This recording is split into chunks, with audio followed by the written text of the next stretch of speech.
back, everyone. As promised, we're back for some more L5R, and this time we're going to be looking at a conflict deck, specifically the Crane conflict cards out of the core set. Yeah, so if you caught the last video where we gave a look through an overview of the Crane Dynasty cards out of the core set, welcome back. This time around, like Hal said, looking at the Crane conflict deck out of the core set. So whether you enjoy the Crane or are just running up against them a lot because they're quite good, this will be a good look into those cards. Let's dive in. First character is a 1-cost character, Steward of Law. 1 military, 1 political, 0 glory, courtier and scholar traded. Scholar trait, not something that is relevant yet, maybe down the road, but even then I don't imagine it being a priority with their development, but possibly. Courtier trait, good. It has the text. This is not a triggered ability, this is passive text on the card. While this character is participating in a conflict, characters cannot become dishonored. So, thoughts on the card? I don't like the card. It's not making the cut into my conflict decks, even out of the core. It's not good enough. 1/1 strength, not that impactful. I think there's better places to spend glory. 0 glory on the card. Better places to spend fate. There's 0 glory on the card as well. That's not great in Crane Clan. The courtier trade is nice, but you have other better options to get that in cheaply. I mean, even out of the core set, if you're playing Crane, you're not short on the courtier trait. You're gonna have more than enough of it. Nice against Scorpion Clan, nice against maybe a court games if your opponent plays it against you. Which is a good card out of the core set. You're gonna be seeing a lot of that. It's gonna be running a lot of decks.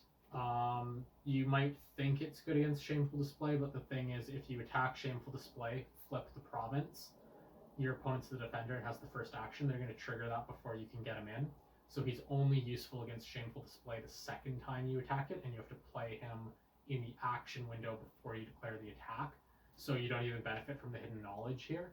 I guess the thing is with most clans running Shameful Display, you could just play him in the action window even before you attack a face down province with him.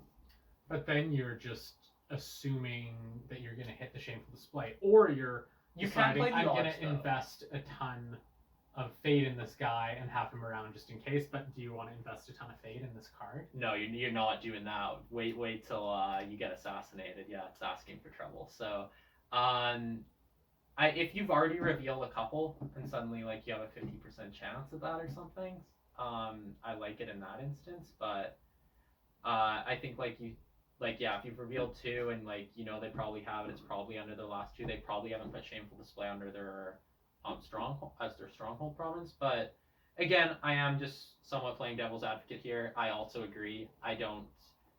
When I built my Crane deck in the previous game, it didn't make it into my conflict deck. I don't think it's there. I don't mind the card existing because I think it's some good deck tech that if Scorpion becomes really good, which I believe it does, and if being dishonored is a problem, you're losing to Scorpion a lot, I like that you at least have the option of this card there. I don't like this being a Crane card. It's the clan that needs it the least. I think that if this was a Phoenix card, it would be a bit better. It does cost 1 influence, so I think it's actually more valuable to the other clans than it is to the Crane player, who has many more ways to honor their characters back to a neutral state. Yeah, that's true. I think the thing is the Crane characters do have generally higher glory counts, so if they do get dishonored, it does hurt more than if you're playing Unicorn Crab. Unicorn and Crab being the ones Phoenix that immediately come to mind. Would want this card the most. Yeah, because Phoenix has the highest glory of any of them, and we'll get to the Phoenix cards in a future video, but this could be an interesting splash there if you're having trouble with Scorpion. But again, I don't think this card is going to see a ton of play, at least out of the 3 core sets. Well, if it's not seeing play out of the 3 core sets, it's probably not seeing play later in the game.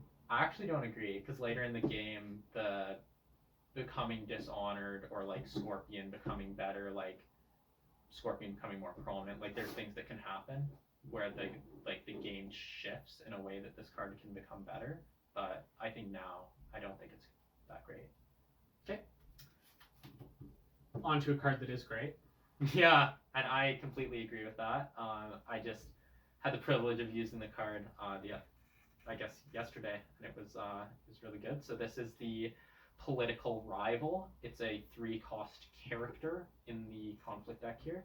It has a dash for military, so not eligible to be in military conflicts. Doesn't matter. Yeah, no, as you'll see, it doesn't, because it has 3 political skill. It has the courtier trait. It has 0 glory, so you might be a bit skeptical about this. But now we'll get to the card text here. Covert. When this character attacks, choose one character without covert. That character cannot be declared as a defender. I think covert's really good. If you've played the Game of Thrones, the card game, it's essentially the stealth ability, which is great. So 3 for 3 political is very underwhelming. Even if you do pull off the covert could allow you to win a political challenge with this card against someone who's not very good at political. But you're playing Crane, so you don't need to do that. The reason the card becomes really good is this character gets +3 political while defending. So now you're paying 3 for 6, and someone can't use covert against you when you're trying to use this on the defense. Having the covert on the card that then they can't use it on you, like Hal said, is huge. And now you've got a 6 that you know you're going to be able to defend a political challenge against you with if you want to. But I also really like that the covert is there in the sense that you can use it in attacker too, especially if you're against a clan where maybe they only have a couple characters with some good political values and suddenly one of those can't defend. It's flexible in that way. It's better as a defender, but I still think it's good as an attacker. I do like the 0 glory on this one, actually. Its strength is so high, you don't really need to buff it more, so all you're doing is protecting yourself from being dishonored.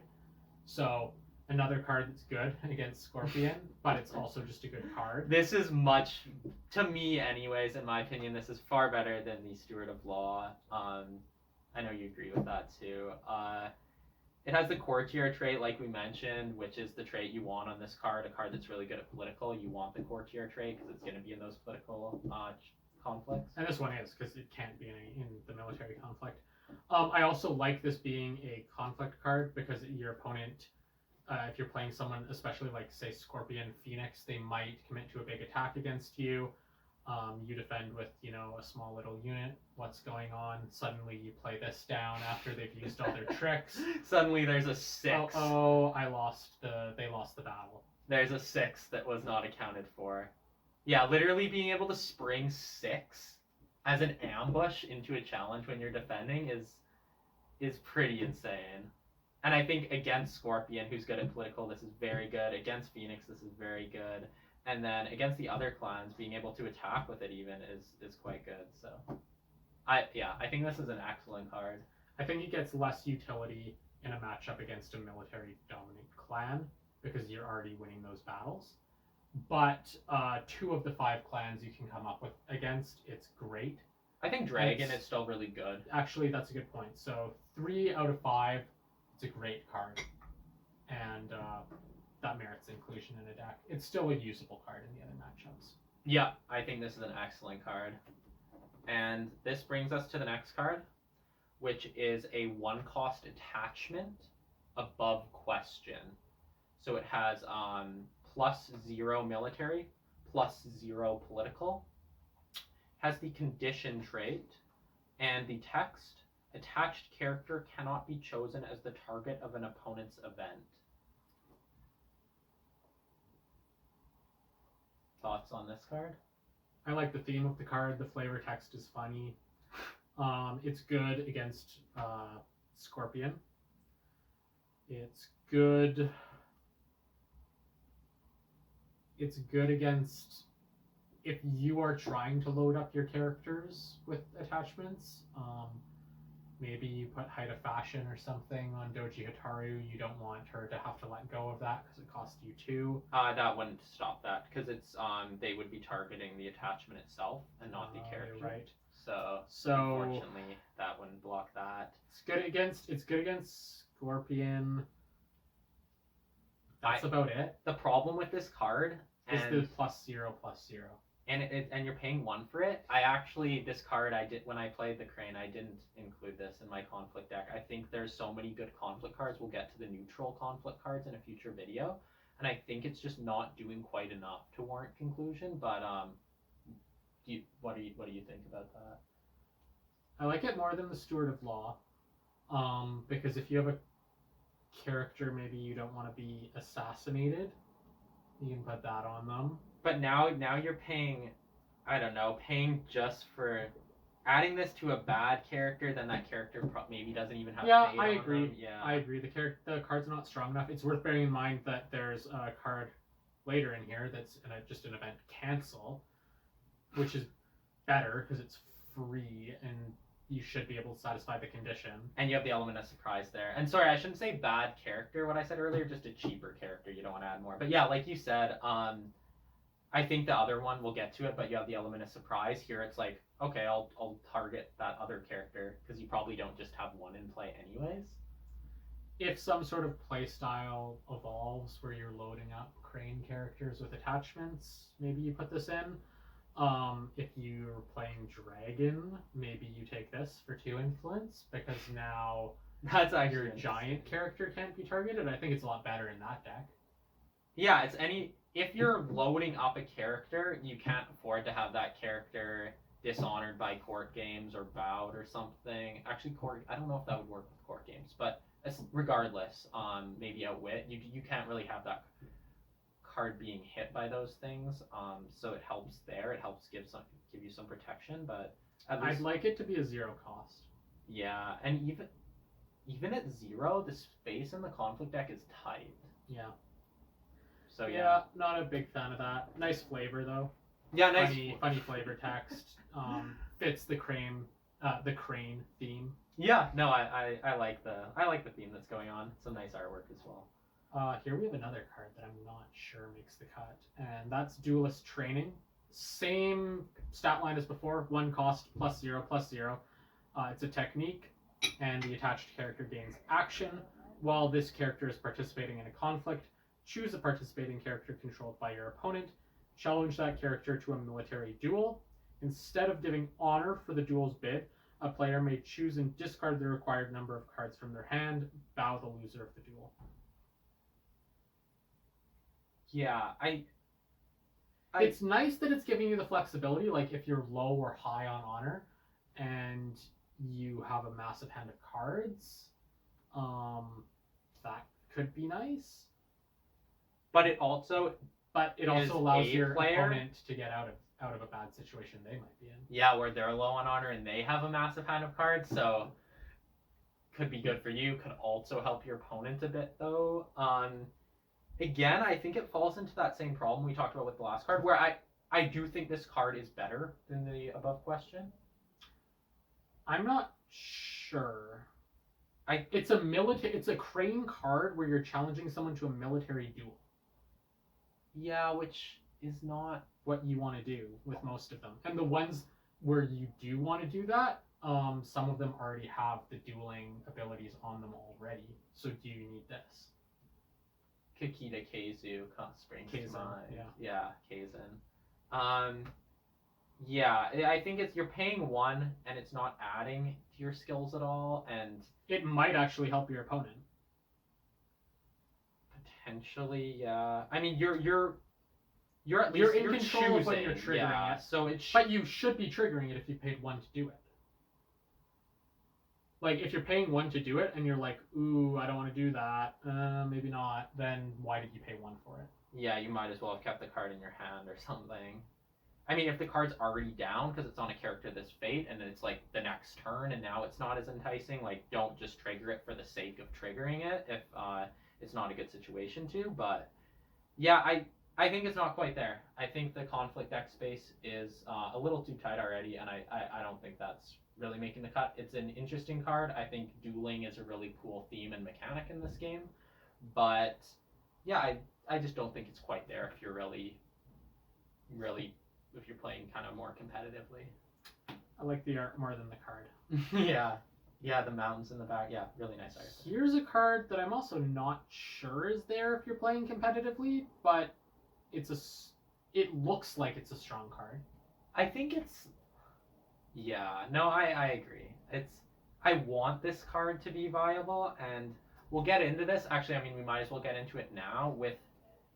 Well, first off, it's a 2-cost attachment. It's adding 0 military skill, 4 political skill. So a huge amount there. It is the height of fashion. So it has the condition trait, and...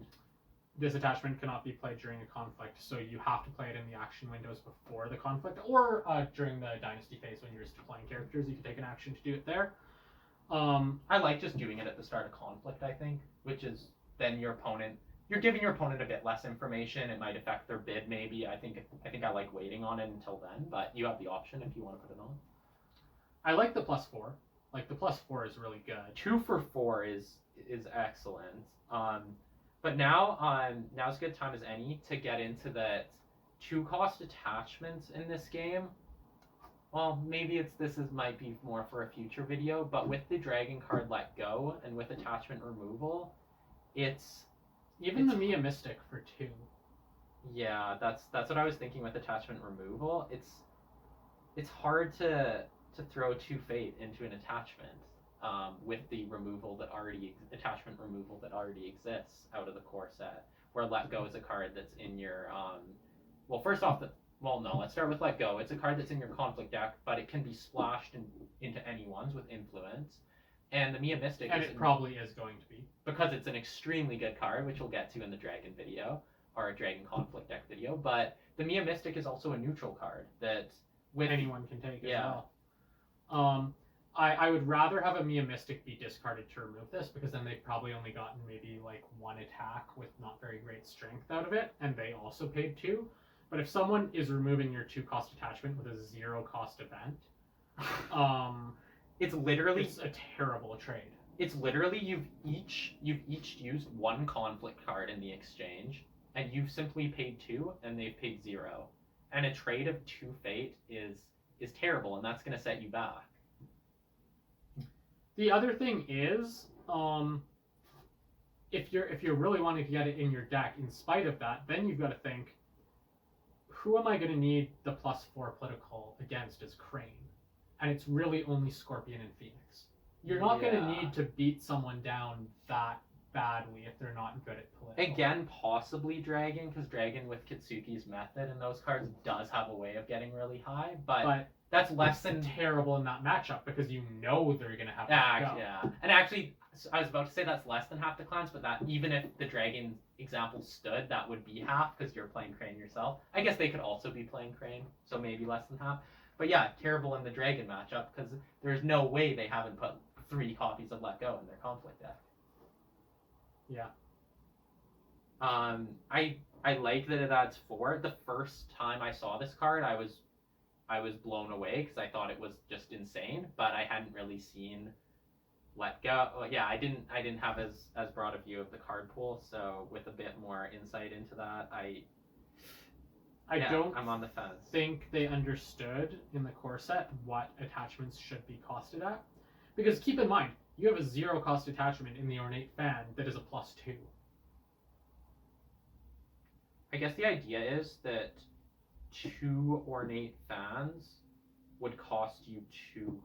Like here, you're spending 2 Fate, but you're getting the +4 out of 1 card. Right, but if someone removes my 0-cost +2, it doesn't really set me back. If someone removes my 2-cost +4, that massively sets me back.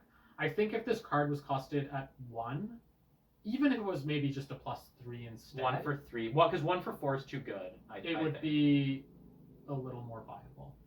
Because also, to touch on the example that you used, if it's 2 Ornate Fans, then that +4 is split between 2 cards, and if they remove 1... You still have +2. Yeah, whereas here it's like an all or nothing, basically, which you've also paid 2 for. And, I mean, would you rather have this +4, or would you rather have one of the 2-cost Crane Dynasty characters in play? I mean, that might be a decision you have to make, and I would say it's always better to have more characters down. Yeah, or like, if you watch the previous video of the Crane Dynasty cards, we saw the Doji Gift Giver. Like, you're paying a Fate to trigger that ability. Like, there's other ways to spend your fate. And this is a game where you can save fate for future turns. So I don't know. I mean, even if you know you're going to play this, you have your character at the height of fashion, but they're probably not around for a very long time because you had to save fate to put on this instead. Yeah, there's a cost benefit analysis to be done, and I like the card. I'm not writing the card off, but I'm not sure it's there for competitive play. I think I'm gonna say maybe not. I think with Let Go being as prominent as it is, I don't think it's quite there for competitive play. Yeah, be careful putting this in. Probably don't put 3 of it unless you are really confident in what you're doing. Yeah, I might take it back. It might be there out of the core set because with the card pool being what it is, I think it warrants consideration. It warrants consideration really if you think your opponent is not spending their influence on dragon cards. Yeah. So yeah, if you're playing against dragon a lot, I would steer clear of this one. If you're playing against someone who has a good understanding of what the strongest cards out of the core set are, and they're putting them in their deck by using their influence, be careful taking that card. Yeah. Okay, now here we have a great card. This is the Perfect Gift. So this is a highly thematic card. The Crane Clan are about gift giving, reciprocity, perfection, just high class. So this is the arts depicted this Crane character is giving a gift to the Phoenix, and now they're gonna expect something in return. So the card is the Perfect Gift. It is a 0-cost event, and it has an action. Reveal the top 4 cards of each player's conflict deck. Choose 1 revealed card owned by each player and add it to its owner's hand. Shuffle. Before getting into the card, this is great flavor text. He had refused twice, but could not bring himself to refuse a 3rd time. So the Phoenix character there is just finally accepting this gift. You do have to give your opponent a card. It's a card from the top 4 cards of their deck.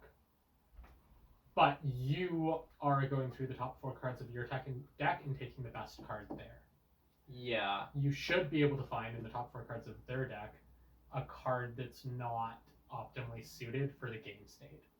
The immediate game state. Yeah, I completely agree with that. Whereas you're gonna find one that in the top 4, you're probably gonna find one that really helps the current situation, and it's like, oh, this is what I need. This will help me this turn. This will be quite impactful. Whereas 1 out of their 4, you might be like, you know what, like it's probably a good card because they put it in their conflict deck, but given the current game state and the situation, it's going to be the lead. There's probably going to be one that's less impactful than the others that then you can give to them.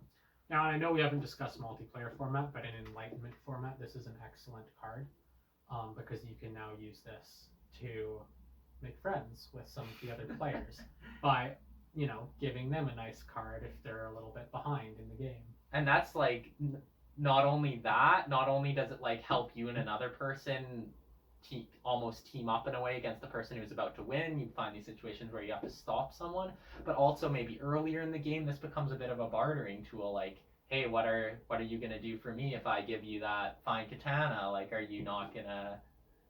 I don't know. I think there's some interesting plays in multiplayer. But even single player, very strong card. Oh yeah, single player really good. I'm just still, even kind of wrapping my head around, like, I think this even goes to the next level, like you said, in multiplayer, and it's already a great card.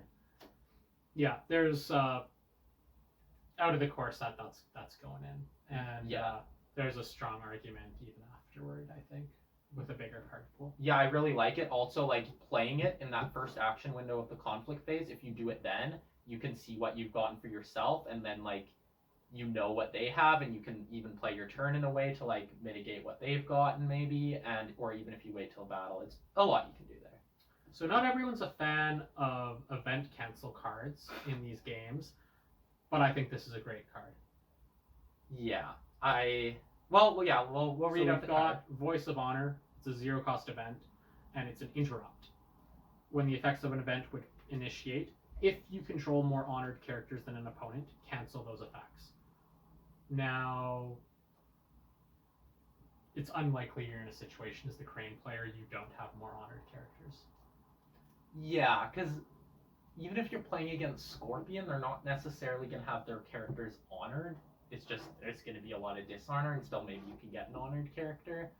They might dishonor it. It's the hardest to pull off against Scorpion, but against any, I still think it's good, and against any other clan, it's like against Scorpion you might have a hard time with this actually, but against any of the other clans, I think you should, you probably will have more. Now, if you are taking Height of Fashion in your deck, you better be taking this. Because this could let you cancel a Let Go, but then you're banking on having it in your hand at the correct time. So I still think it's a bit iffy. Yeah, at that point, yeah, it's a bit of a string of if I have this, then this is better, and it's. But no, that is interesting. If you do really want to play with Height of Fashion, I think just this is a really good include. It's already a really good include regardless, but I think like that's a good point, like you said. But do you want to use this on Let Go, which if you don't put Height of Fashion in is probably removing a 0 cost attachment, or do you want to use this on a really impactful event and all of the clans have some? What you do really want to use this on is when someone plays their assassination, spends 3 honor, because this is canceling the effects of the event, not the cost. Even a bonsai, if they pay that cost of fate and then pay the cost of honor. Bonsai, I'm not sure, because the cost of honor is in the middle of the text. No, it says resolve this, then. Oh, you may pay this to resolve it. I think it's then though, so I think you'd have to cancel it right off the bat. I think. Yeah, because if you didn't cancel it, then they. Okay. I think anyways. But against I think assassination, like if they lose 3 honor and then get nothing out of that, and assassination will get to the neutral conflict cards, but it's a really good card, and you're going to be seeing a lot of it, especially out of the core set. And I will say, if you're able to get a character honored, I think the card is most impactful against Scorpion. Because cards like I Can Swim, Way of the Scorpion, canceling those is very nice. Yeah, Scorpion has those events that will hit you hard. Even the ambush that like costs 3, if you cancel their 3 cost event. Even Phoenix has some nice events. If the Phoenix player is counting on manipulating the like ring state, the display of suddenly power. They can't. The display of power costs 2, and if you cancel that, like they don't defend because they think they're gonna take the ring to the unopposed. Yeah. Really, every Way of the Crab, if they're counting on eliminating one of your good characters by sacrificing their cheap one. Yeah. There's just. Every clan has strong events in this game, which is nice, and being able to cancel them is really nice, because now you've come out ahead. Yeah. Events are good. Events are gonna be played in a game. You're gonna see them. When someone's built their conflict deck, they're gonna put good events in it. So, yeah, this has the condition, but it's a condition which this is the clan, the Crane clan, that I think the condition is most easily met, and that's the clan the card comes in. It does have 2 influence. I don't know if anyone else is taking this. Maybe Lion. I like that you have the option of splashing it. Maybe Lion actually, because Lion can get a few. You have your Fenrir Historians, which essentially have the ability to do it on their card. Yeah, I think it's good. It might be splash, but just especially out of Crane. It's a much better Crane card than it is for others. Yeah, I agree. As is this, because you're not going to splash this, because you're not allowed to, but you obviously wouldn't anyway. And that's the way of the Crane. So my cards got mixed up. Okay. So there's no influence printed on the card, which means you can't take it, but you wouldn't anyway, because it's 0 cost event, it's a philosophy, and the action is choose a Crane character you control, honor that character. Let's talk about the art on these philosophy cards for a second. Yeah, the philosophy cards have really strong art on them. Yeah, that style I think is exceptional. I like that it's only really on the philosophy cards too. It's not overused. Yeah. And it looks like very unique. And to get into the card itself, the theme, like the flavor text, there's a proper technique for all things. It's very highly thematic for the crane. It is the way of the crane, so as you'd hope for that. And its effect for 0 is really strong. I really like that it's a 0 cost event, because not paying to do what you want to do as the crane player, it's really only costing you a card out of the conflict deck, and you're going to pay that cost every time. To honor your character, because that's what the Crane Clan is about. It's just another way of doing what you want your deck to be doing. Now, as the card pool expands, maybe there's more efficient ways you can honor your characters. Maybe this falls to the wayside. I don't know about more efficient, because this is just straight up you do it, but there might be more, I would say, more nuanced ways where like that are better in a deck really tailored to that. Yeah, maybe. Yeah, that's a fair comment. But certainly out of the core, this is a very strong card. Yeah, and we talked about the Savvy Politician in the when we went through the Crane Dynasty cards, and like the combination there is so strong that if you're paying 0, you're essentially just paying a conflict card to honor 2 of your characters, like you mentioned in the previous video. But even without that, it's just really good. Crane characters have a bit higher of glory counts, and yeah, it's really good. This might be the best Crane conflict card out of the core set, and that is Admit Defeat. Yeah, this is. That's a hard one to say. I like Way of the Crane a lot being 0, but No, actually, you know what? No, you're right. I think this is better. This can really turn games. It's a 1 cost event that has action. Choose a character that's defending alone. Bow that character. So there is a condition. The character has to be defending alone. As we saw in some of the Crane Dynasty cards, there's ways to ensure that there's a character defending alone. But even if you're not doing that, early in the game, they're probably going to be having characters defending alone. If you have a big attack, or they have a big attack, they're probably going to have 1 character defending.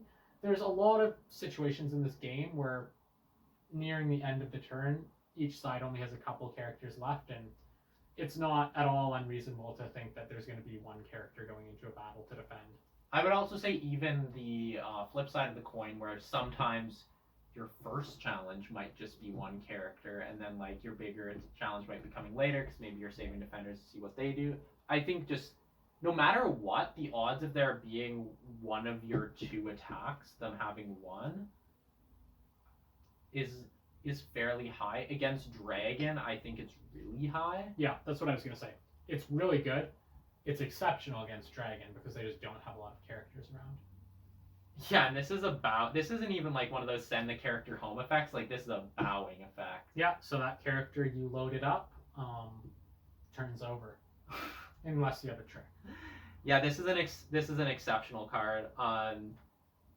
I've seen it in discussions of the card. I've seen it mentioned early game too. Like early game, there's not going to be very many like first. Yeah, turn. I brought that up. Yeah. Oh, you said that? Okay, yeah. Like first turn. I mean, first turn. That it's definitely going to happen first turn. If you have in your hand. It's unlikely that someone's getting more than 2 or 3 characters down first turn. Yeah, and so it's either probably going to happen, or they're simply not going to be defending your attack at all. In which case, you're fine with that and keep the card in your hand. Like the decks that are going to swarm first turn, like Unicorn Lion, they're not necessarily decks that are leaving a lot of those behind to defend anyway. Mm-hmm. So, and it's like either they've left 1 and they use it and you bow it, or maybe they've left none and it's like, okay, like this card isn't going anywhere. Future turn. The only clan it's not as strong against is Crab, but you can still get situations where you isolate Crab defenders, especially if you do like a political conflict, like which you're playing Crane and you're going to be doing that too, and this is helping you with that. Yeah, this is an exceptional card. It is 2 influence, and this is one I can see other clans maybe wanting. Yeah, this is a really for what. Yes, it has the condition that the character is defending alone, but still, like, bowing a character for 1 is really good. And you know what? If there's not a character defending alone this turn, just hold on to the card. Probably will be like next turn. It's gonna happen eventually. Yeah, you're gonna get to use this card. Really good. And here we have another 1-cost event, Noble Sacrifice. Final card of their conflict deck here. What's the action? The action is sacrifice a friendly honored character, choose a dishonored character, discard that character. It is a actually, like Hal said, 1-cost event.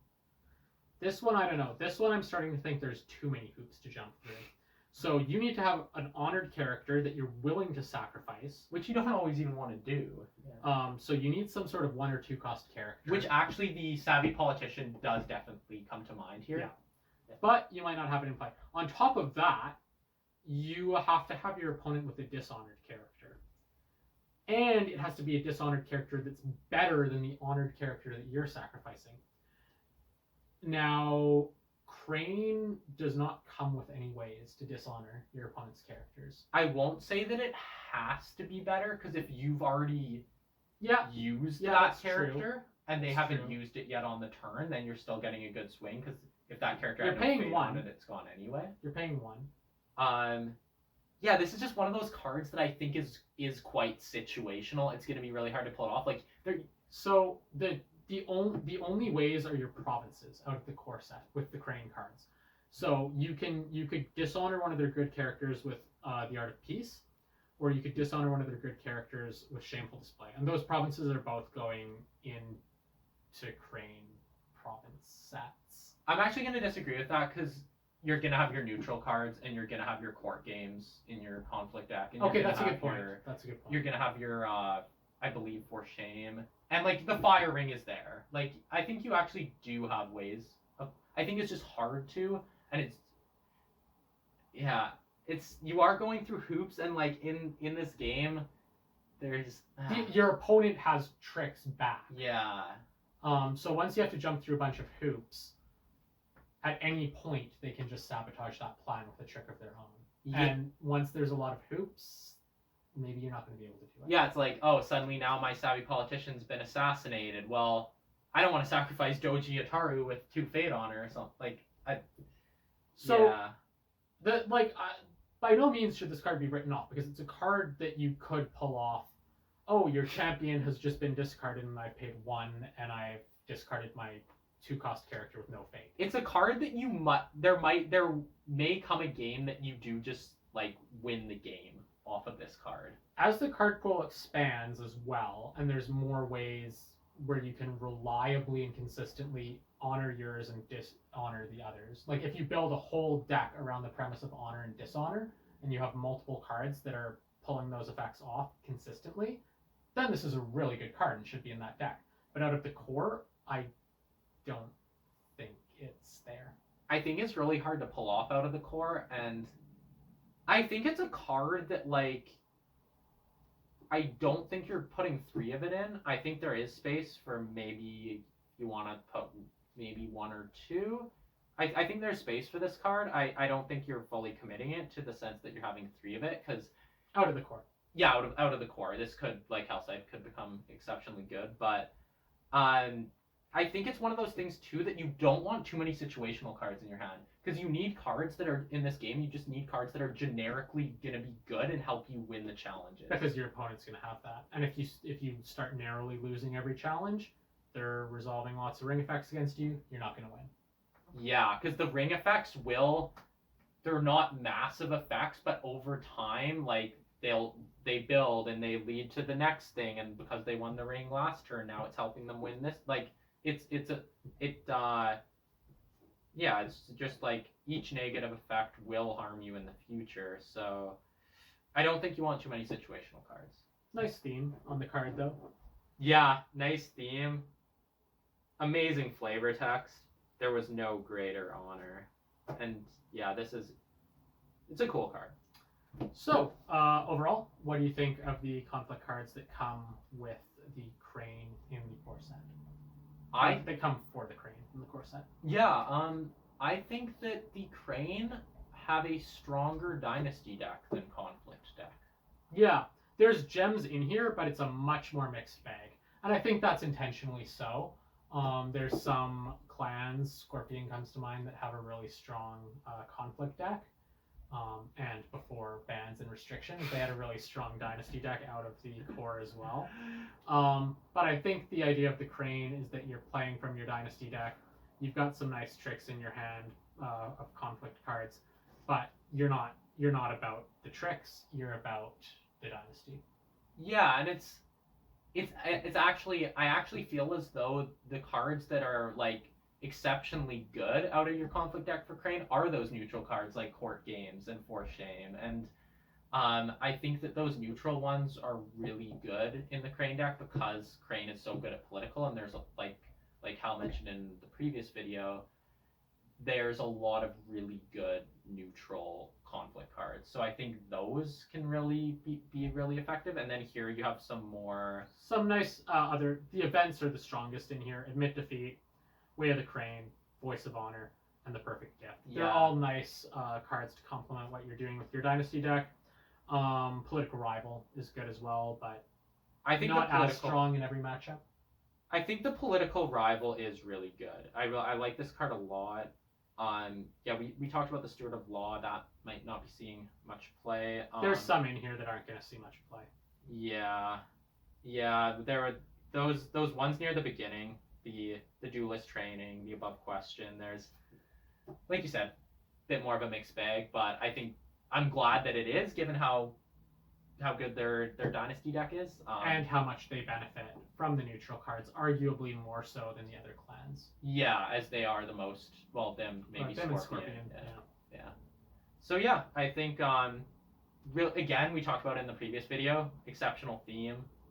The theme really comes through. Even the cards that we didn't necessarily like themselves as much as cards like Above Question, it's you really feel the theme of the Crane clan here. Yeah, so hopefully this was a useful, informative video. If you disagree with us about a card, feel free to let us know.